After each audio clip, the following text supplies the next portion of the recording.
Vitória que ia gostar, né, Clara? Não. Amém? Amém. Vou deixar uma mensagem para vocês. Minha esposa hoje me fez um pedido. Não, só se der.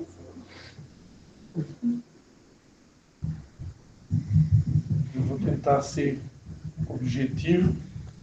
Amém? Marcos 16, a partir do versículo 14.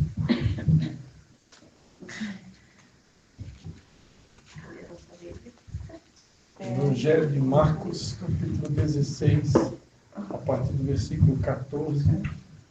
Ou 14 também pode ser. 14. Meu pai falava assim, né? Eu não sei, mas eu lembro. Quando a gente era criança, a gente escrevia 14 e botava naqueles dois pinguinhos, como é que chama?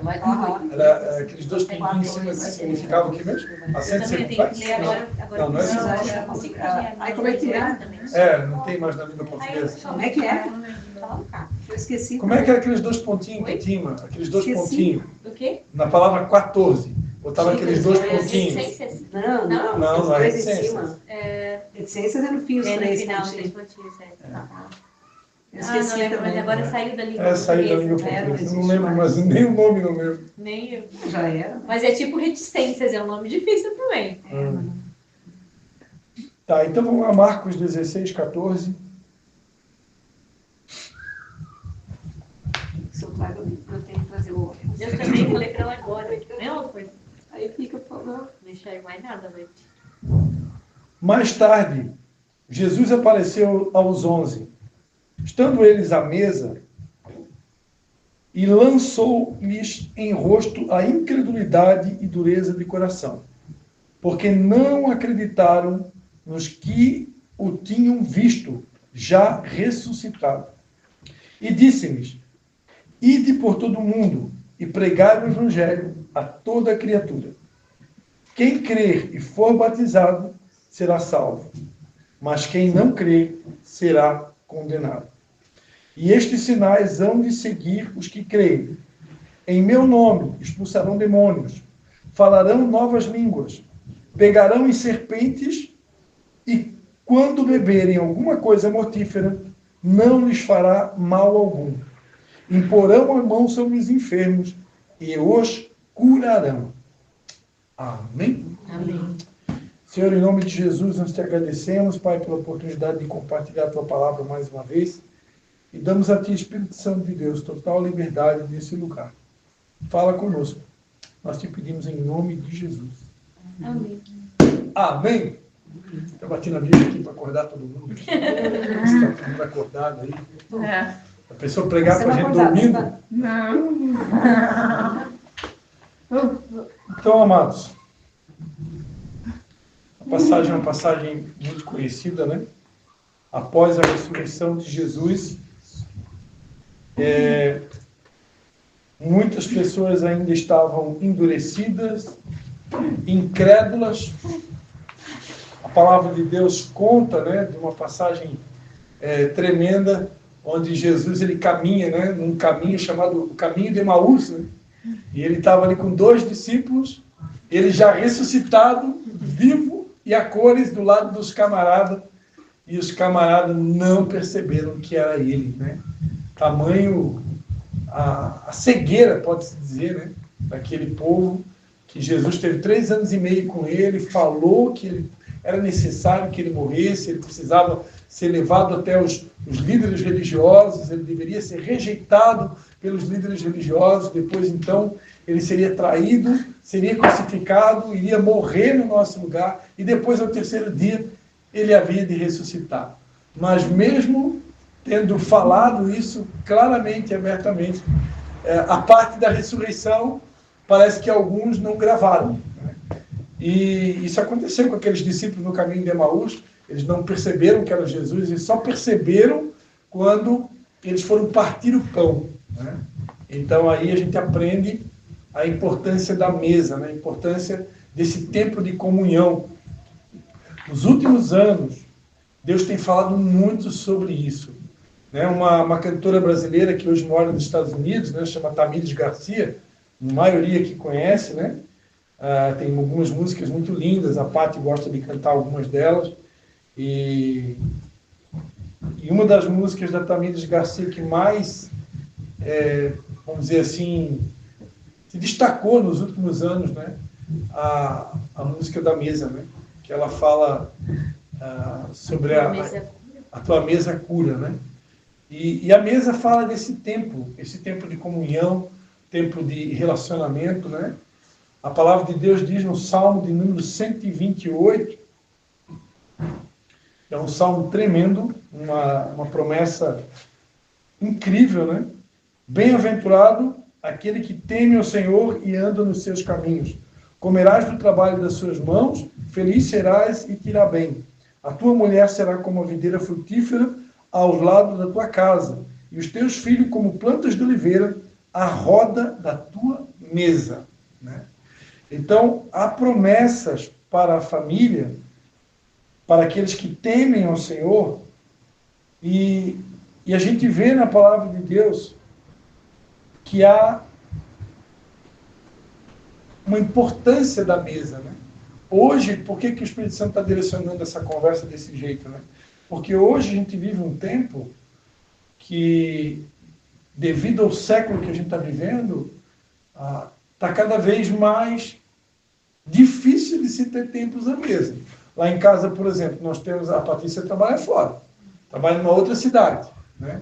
Então, para ter tempo à mesa com ela, só o dia de manhã, quando ela vai um pouco mais tarde para o trabalho, ou à noite. Meio-dia já não dá. Né? Só que nós não podemos esquecer da importância da mesa. A mesa, ela fala de comunhão. A mesa está falando de tempo de comunhão. Quando a família senta na mesa para tomar um café, para fazer um lanchinho, para almoçar, para jantar, está falando do tempo de comunhão. E tem famílias que a vida deles é tão corrida, que se tirar a mesa, não sobra nada. Né? Às vezes o marido, dependendo do trabalho que ele tem, chega em casa estourado, cansado, morto, que ele só quer comer alguma coisa rápida e se jogar na cama. Né? Então, e se a mulher trabalha no outro horário, ou não trabalha, ou vice-versa, dá os desencontros. Né? Eu já conversei com casais que, tipo, o cara trabalha no turno da madrugada e a mulher trabalha durante o dia. Aí, tipo, quando ele chega em casa, a mulher está saindo. E quando a mulher chega, ele está saindo. Já conversei com casais assim. Então, tipo, que relacionamento esse casal tem? Né? Não tem relacionamento. Eles vão ter intimidade, talvez no domingo. Né? Então, que vida é essa? Né? Só que para um cristão, isso não serve como padrão. Um cristão ele tem que ter a capacidade de discernir o tipo do trabalho que ele tem. Se aquele trabalho está me tirando da presença de Deus, ele está me roubando de Deus, está me roubando da minha família, está me roubando da minha esposa, dos meus filhos, eu tenho que ter a capacidade de dizer não para esse trabalho e procurar um outro. Só que hoje, muitos cristãos, levados pelas atrações desse mundo, né, pelos desejos da carne, a vontade de ganhar um salário melhor, de daqui a pouco ficar famoso ou ganhar muito dinheiro, quando vem uma proposta de trabalho que te rouba da família, que rouba de Deus, o cara simplesmente diz sim. Mas vem nem ora a Deus para saber se é a vontade de Deus. Por quê? Porque o dinheiro fala mais alto. Né? O Deus desse século, nós estamos careca de saber que o Deus desse século se chama Mamon. Né? A Bíblia não fala mal do dinheiro, a Bíblia não diz que o dinheiro é o diabo, que o dinheiro é do diabo, que o dinheiro é do capeta, a Bíblia não fala isso na Bíblia.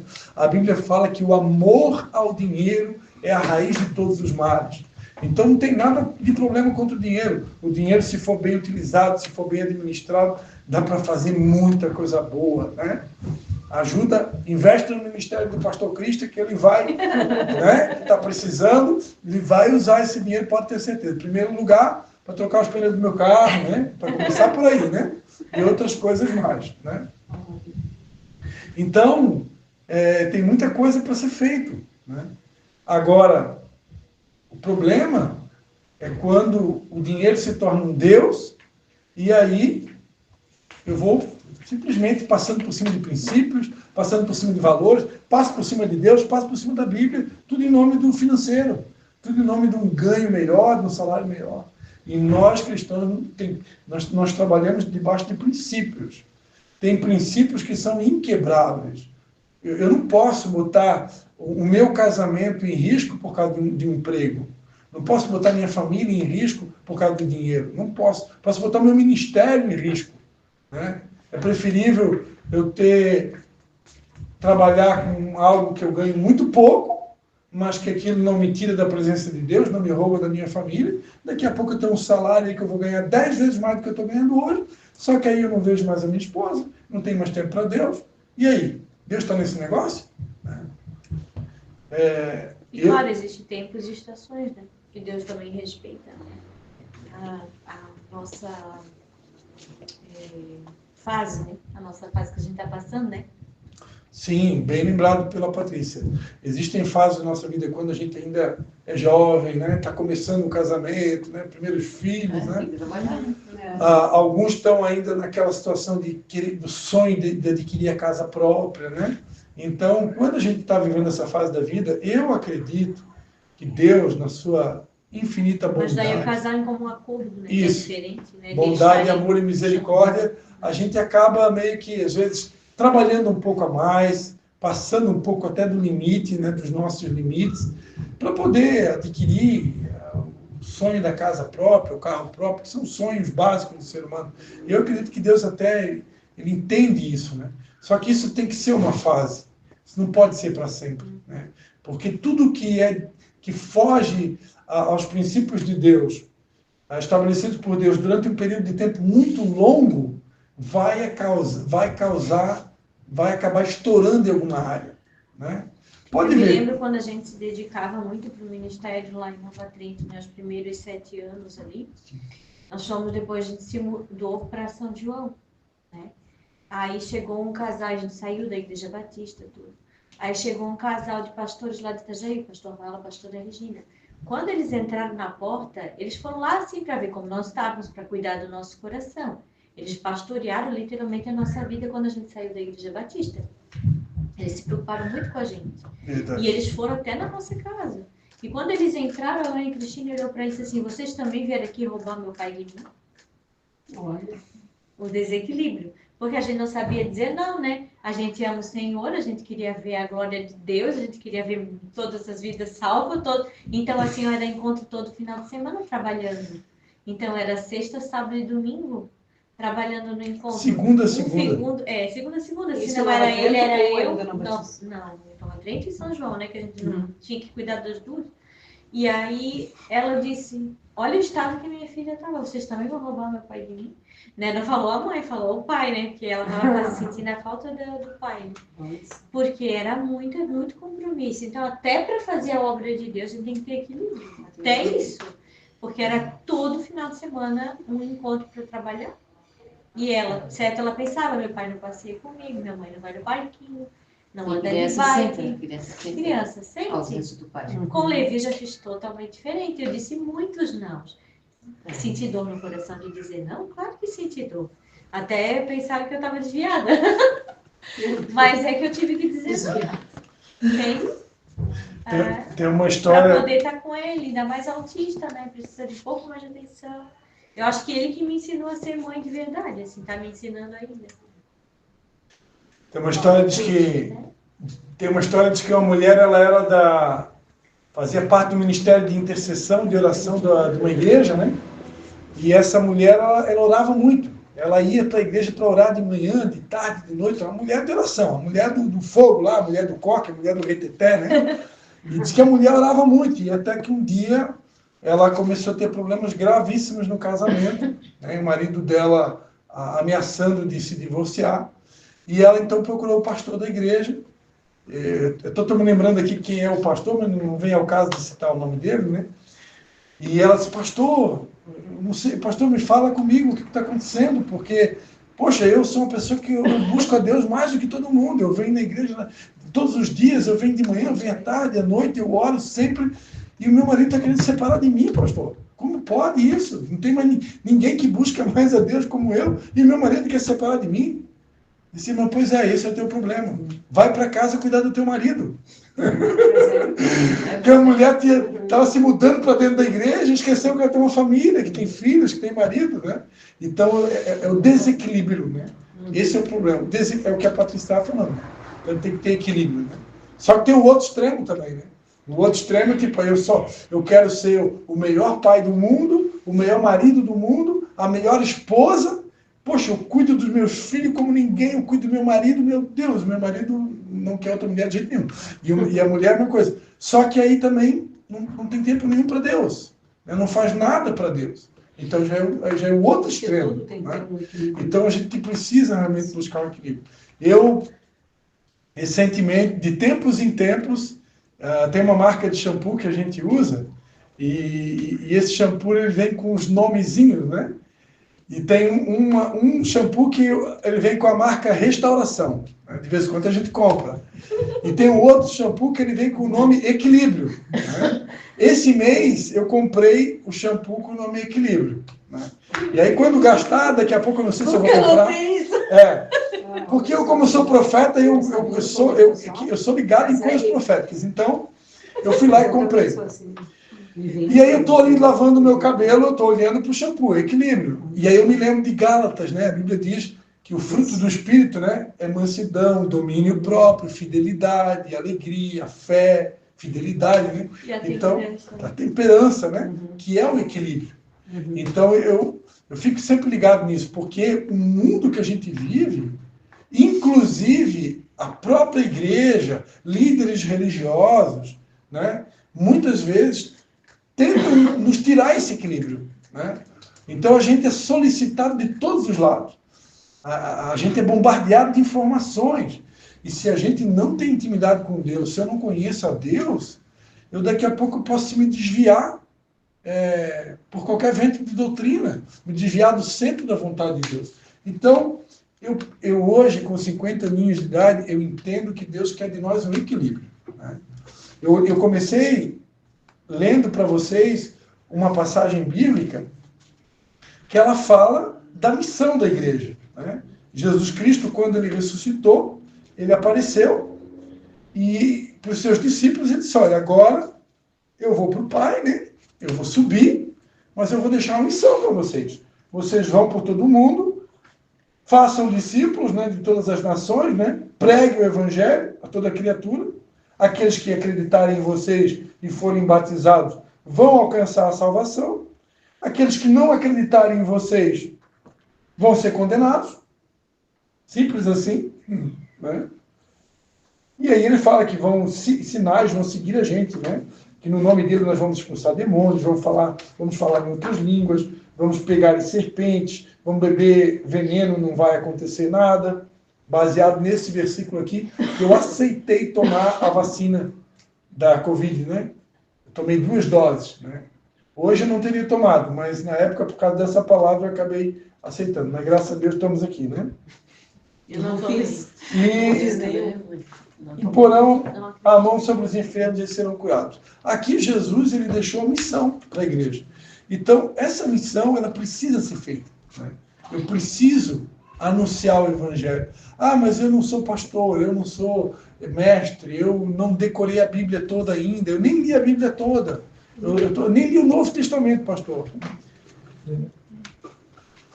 Todos nós temos as nossas limitações em alguma área. Né? O próprio Isaías, que foi um profeta extremamente usado por Deus, quando ele teve um encontro com Deus, Isaías capítulo 6, né? Diante da santidade de Deus, ele pôde ver o quão pecador e falho ele era. E isso que, se a gente for ler Isaías até o capítulo 6, ele era um profeta que ele vivia apontando o dedo para todo mundo.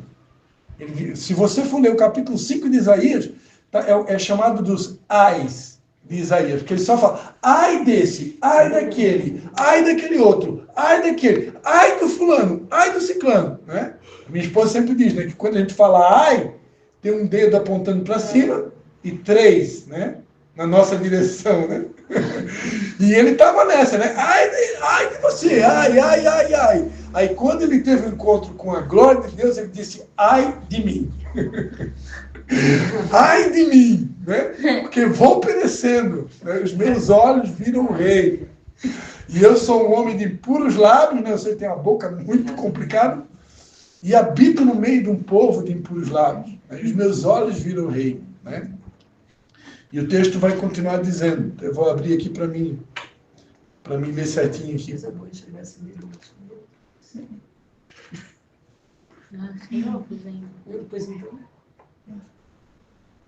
E aí a Bíblia diz que quando ele falou ai de mim, um dos serafins voou, né, para ele trazendo na mão uma brasa viva que tinha no altar, com uma tenaz.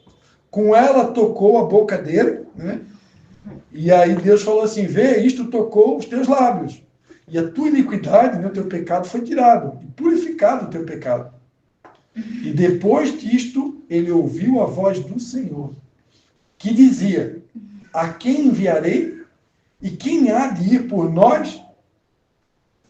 Interessante que está em nós aqui, no plural, né? Porque Deus, ele é o Elohim. Ou seja, ele é um Deus que se manifesta na pessoa do Pai, do Filho e do Espírito Santo. Deus é triuno. Por isso ele fala, quem há de ir por nós? Por quê? Porque ele é Pai, Filho e Espírito. E a Bíblia diz que no princípio, Deus disse, façamos o homem à nossa imagem, conforme a nossa semelhança. Né? O Filho já estava desde o princípio com o Pai, e o Espírito pairava sobre a face das águas, quando Deus começou a reconstruir todo o planeta. Né? Então, ele disse, quem enviarei e quem há de ir por nós? Então disse eu, eis-me aqui, envia-me a mim. Então disse ele, vai, né? Vai. Diga para o seu irmão aí, vai. Amém? Então nós precisamos ir. Se nós não irmos, nós não estaremos em obediência a Deus. Nós não estaremos cumprindo a nossa missão. E se a família está alinhada, ela vai junto, né? O filho faz o que o pai faz. O filho faz o que o pai fazendo. Né? Então nós precisamos desse equilíbrio. Né? Precisamos desse equilíbrio. Talvez nós não vamos conseguir ser o melhor pai do mundo, a melhor esposa do mundo, o melhor filho do mundo, né? Mas é preferível você não ser o melhor pai do mundo, a melhor mãe do mundo, o melhor filho do mundo, e você está cumprindo a missão de Deus, do que o cara se dedica só para a família, mas não tem tempo nenhum para Deus e para as coisas de Deus, está em desobediência. Né? Então eu tenho que buscar o equilíbrio. Preciso buscar um equilíbrio. Tempo de mesa, tempo com a minha família, importantíssimo. Né? Porque a base, o que nos dá autoridade, o que me dá autoridade hoje para pregar essa palavra, é o fato que eu sou marido de uma só mulher, né? Sou casado desde 2003 com uma única mulher, graças a Deus nunca traí ela, nem ela me traiu, né? Graças a Deus.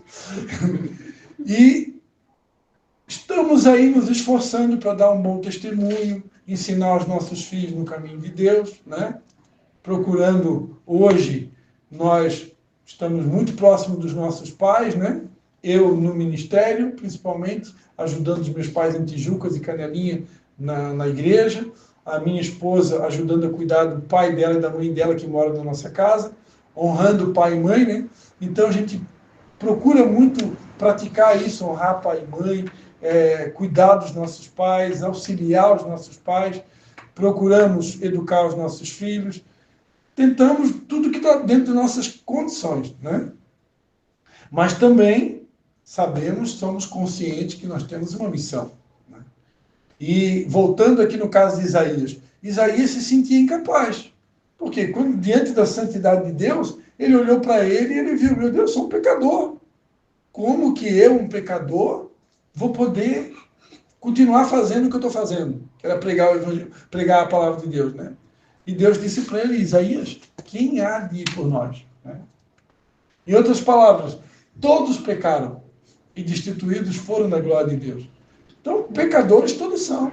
Né? A Bíblia diz que aquele que disser que não tem pecado é mentiroso.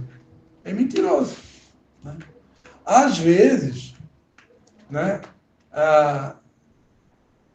nós nos relacionamos com pessoas que dá até a impressão que elas nunca erram, né? Que parecem que elas nunca erram, né? Mas não existe isso, né? Biblicamente, só existe um que é santo, santo, santo, né? Então, todos erram. Ou por comissão ou por omissão. Às vezes a gente não erra porque fez uma coisa errada. A gente erra, às vezes, porque deixou de fazer o que era certo. Então, a gente está sempre errando, né? Agora, como Deus disse para Isaías, mas quem há de ir por nós, né?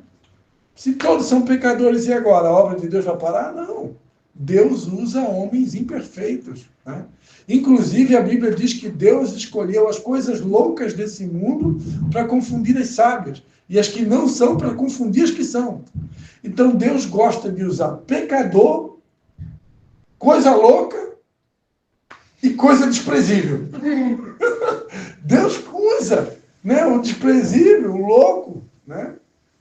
E se precisar, usa até a mula, né? Só ler a Bíblia que você vai ver que até a mula ele usa, né? Tanto a de Balaão como a para levar Jesus para Jerusalém.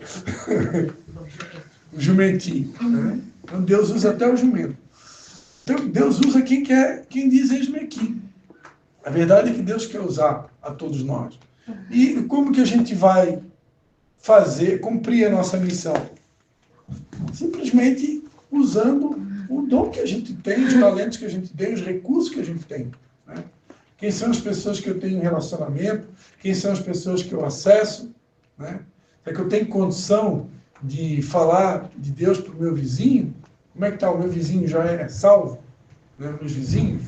Meu patrão, meu colega de trabalho, né? As pessoas que eu relaciono, eu tenho que plantar uma sementinha, né? E, havendo possibilidade, por que não convidar para uma sexta-feira à noite e vir tomar um cafezinho na casa da Vanessa, com um bolinho de chocolate. Se não quiser vir pelo café, vem pelo bolinho de chocolate. Se não quiser vir pela palavra de Deus. Amém? Então, essa é a nossa missão.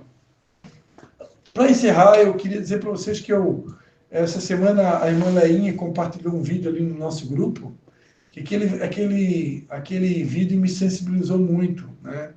Onde, não sei quem viu o vídeo que ela compartilhou ali, de um pessoal fazendo uma espécie de uma serenata com violão, assim, né? Numa casa, né? E aquilo ali me lembrou uma época.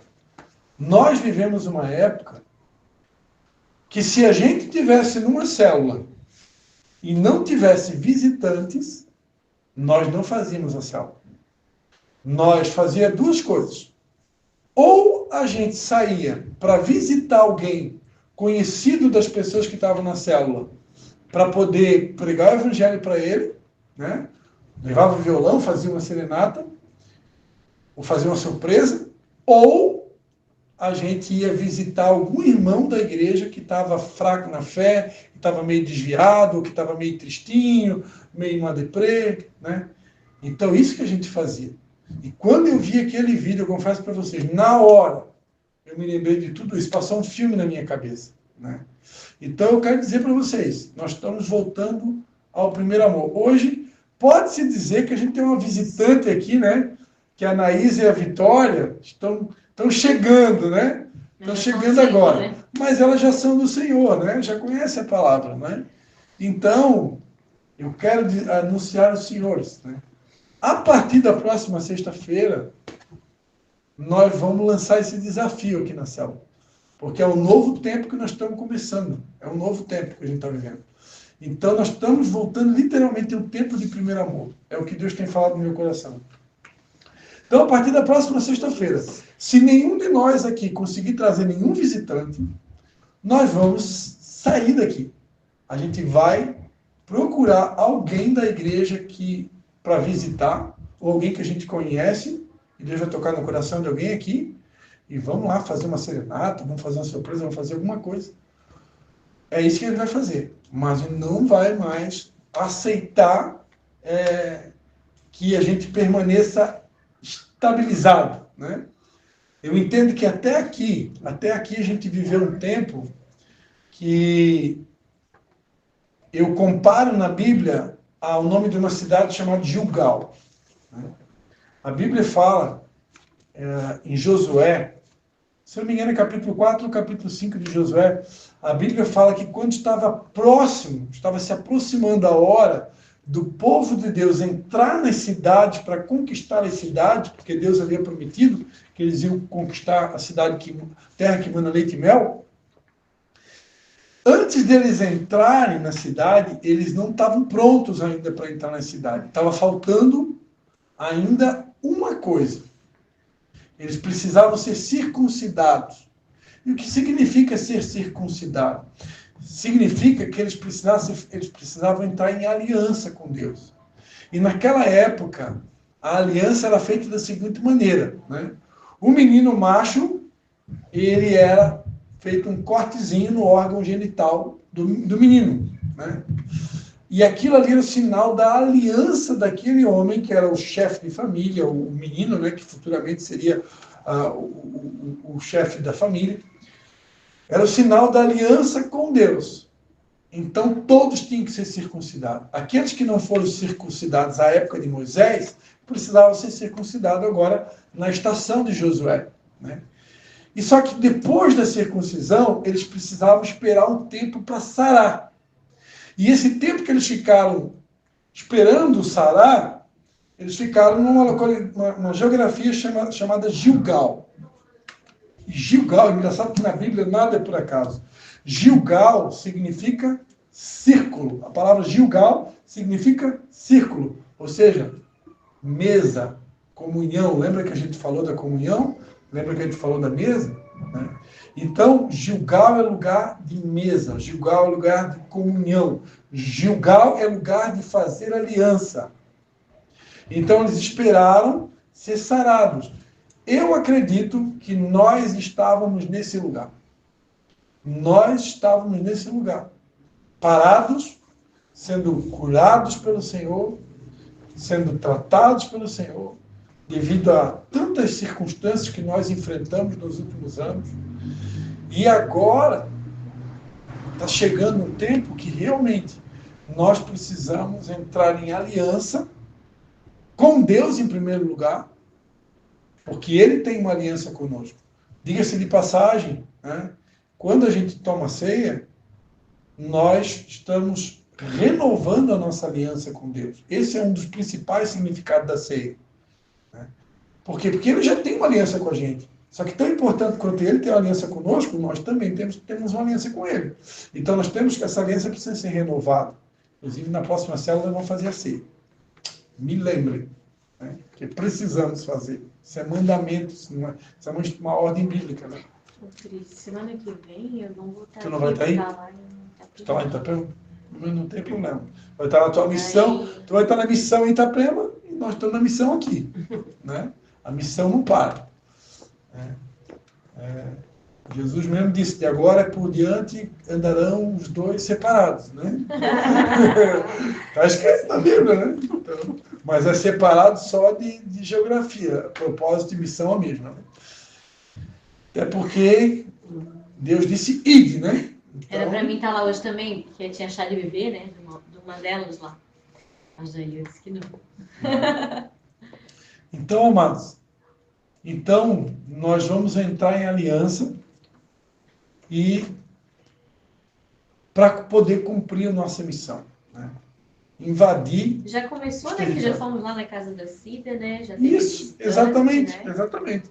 Já estamos, né? Já estamos em missão. Mas essa conversa toda é dirigida pelo Espírito, né? Porque nada disso está escrito num papel ou coisa parecida, né? Então eu sinto isso, né? Que a gente estava, de uma certa forma, meio paralisado, né? Mas é visível, né? Que a gente entrou numa nova estação, né? E que bom que a Pátria lembrou, essa ida até a Cida, né? Já faz parte desse novo tempo, né? Começou um novo tempo. Só que daqui para frente a gente não pode esmorecer mais, né? A gente não pode, se contentar com pouco, não pode achar que é normal a gente vir aqui todas as sextas-feiras, as mesmas pessoas, né? Um olhar para a cara do outro, que saudade, Vanessa, né? Que legal, Vitória, tudo bem? Não, isso, por um tempo, foi necessário, foi importante. Mas agora a gente entrou num novo ciclo. né?